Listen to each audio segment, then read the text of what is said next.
This be the insight you need. I'm Junfeng. The US Federal Reserve raised interest rate by 50 basis points on Wednesday, as expected. About 5 more rate hikes are expected for the rest of the year to tame runaway inflation.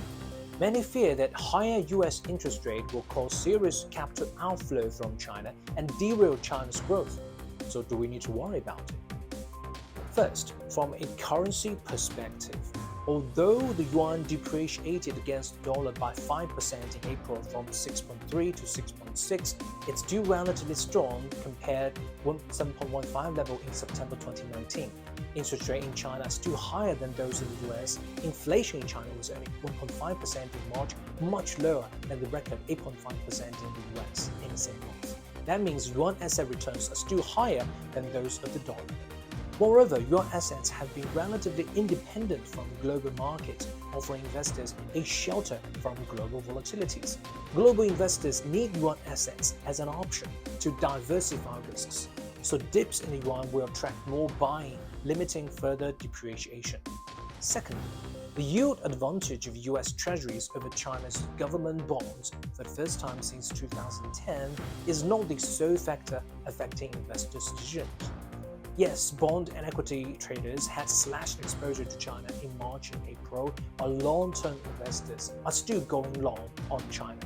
Foreign direct investment inflows to China hit nearly $60 billion in the first quarter of this year, up over 25% annually. This is after a record FDI inflow of $173 billion last year, according to the Ministry of Commerce.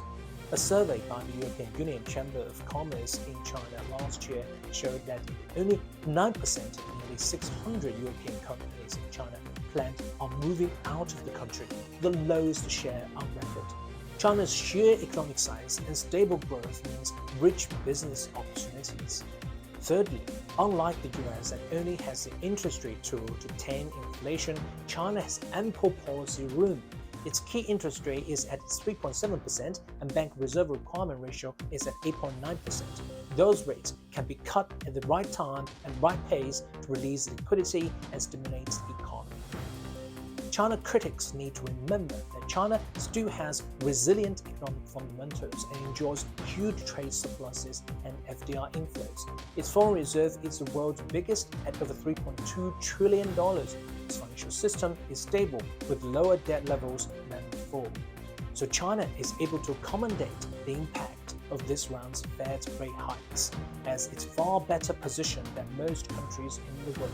In fact, the US needs to worry about its own stagnation risks. High interest rate may not be effective to tame inflation, but at the same time, it may effectively hit the economy, causing potential hard landing.